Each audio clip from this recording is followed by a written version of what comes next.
Hello. Mr. Dennis McNally, Chris Griffin. Hi, Chris. How are you? I'm very well. Yourself? Just fine. Fine. Dennis, I have to ask, are you comfortable with being referred to as authorized biographer, publicist, or historian of the Grateful Dead?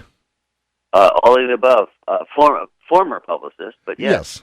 Well, I just wanted to make sure that I got your title right. And for just ease of conversation, I'll just refer to you as the Dead's historian for a period of time. that's pretty true. Pretty much true, I think. Yeah. Hey, the reason why I'm calling you this morning, it is, of course, the end of a 50-year run that was celebrated in Chicago. And this week, on the 9th of August, will mark the 20th remembrance of Jerry's passing. And I know as a topic of conversation that covers a wide spectrum, and I'm not even sure how to begin. But I guess I could start with asking you, in the 20 years that have passed, what do you miss most about Jerry Garcia as someone who knew him on a personal level? That's a good question. I mean, it's a toss-up between his sense of humor and his music. I mean, I surely do miss, going out and hearing him 100 times a year, which at least, actually probably more than that, between Garcia band shows and side shows and whatnot, and the Grateful Dead. But he was a real guy and emotionally accessible and funny and sweet and wise, and great to be around. I mean, he you know, I'm an extremely prejudiced witness since he introduced me to my wife, and as a consequence, gave me my daughter and my grandchildren. In a sense, he walked my wife down the aisle at our wedding. Kind of influenced my life, shall we say. I did the best work of my life, I think, in writing A Long Strange Trip, and I'm proud of it.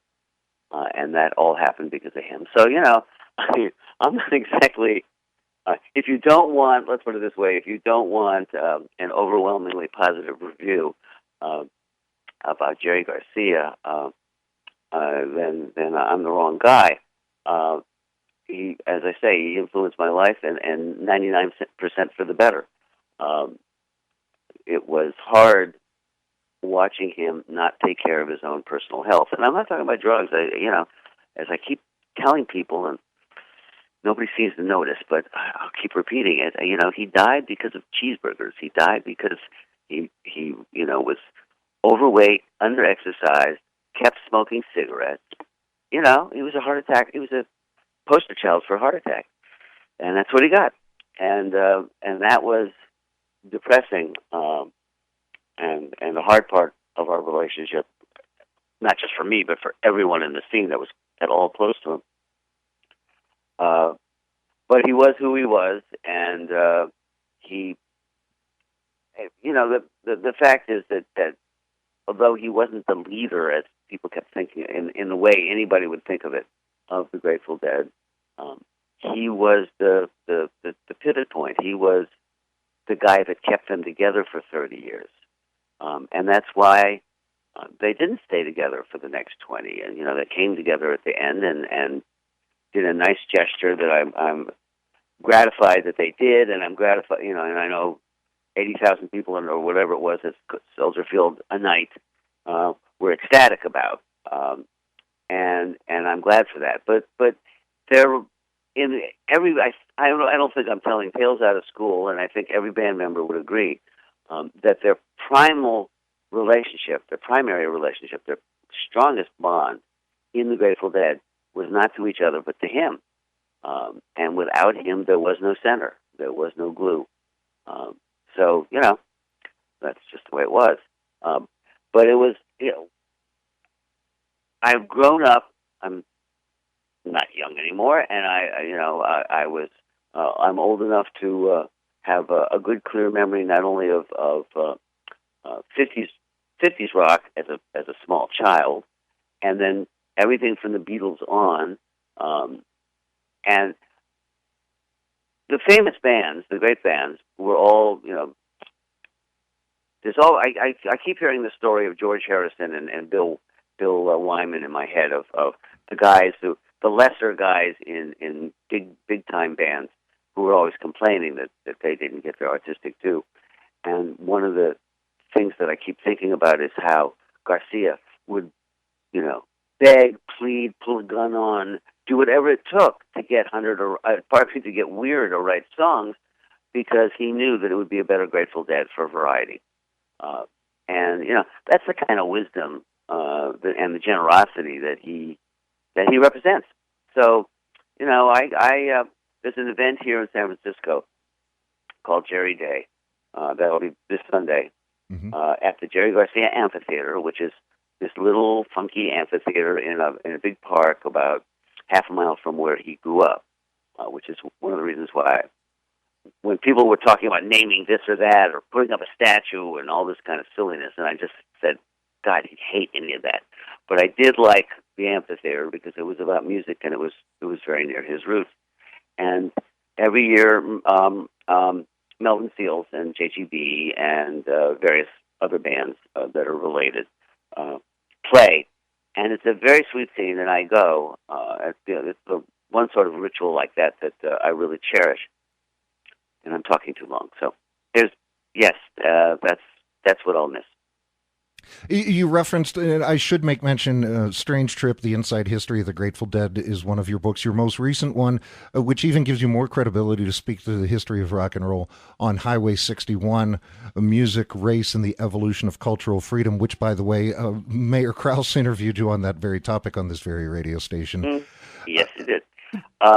Well, that when I finished the Grateful Dead book, I wanted to ask a further question, which was, where did it all come from? Where did the 60s come from? Mm-hmm. And I traced it eventually after, it was interesting because that was, my first two books were topics, Kerouac and the Grateful Dead, so they had a beginning and an end.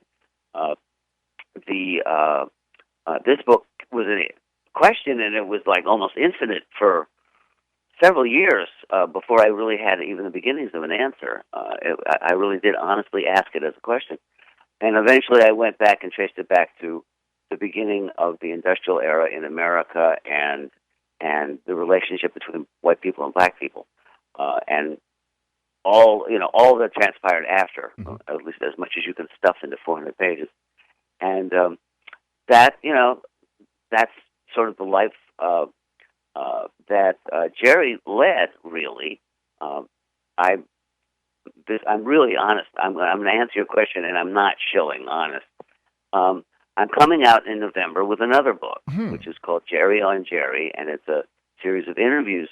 It's the transcripts of the interviews I did with Jerry, or some of them. A lot of them got lost, unfortunately. Some of them in the 1980s, mostly in the 80s, and we talk about all kinds of different things, and there's some wonderful material there. I mean, there's a whole long stretch where he talks about how he constructs a solo on the fly, in improvisational music, which I think is completely unique. But the reason I thought of that was that he talks about the music of his youth, and it's again very much connected to this the thesis of On Highway 61, because all he talks about is R&B. And street corner R&B in the early 50s, well, before rock and roll. And, he's a little older than that. And that's one angle of it, and he's certainly a part of it. It's Dennis McNally, a Grateful Dead historian, on the telephone from San Francisco this morning with us.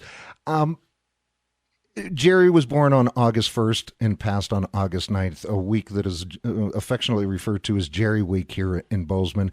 And I asked some members of the musical community that appreciate the Grateful Dead and Jerry Garcia specifically, what, from your perspective, did the Jerry Garcia band offer Jerry Garcia that the Dead did not? Well, it's fascinating when you think about it, because, of course, there in the Grateful Dead, he had Phil and Bobby and the drummers and keyboard players. I mean, he had a lot of, everybody was equal, and he really wasn't supposed to be carrying the whole load, and didn't. And yet, and there in the Garcia band, he sang every song. He was the the complete focal point. And yet, the Garcia Band was a vacation. But Garcia Band wasn't the Grateful Dead. The Grateful Dead, early on, all the band members realized that the Grateful Dead had become something much larger. And I'm talking about like 67, 68, 69.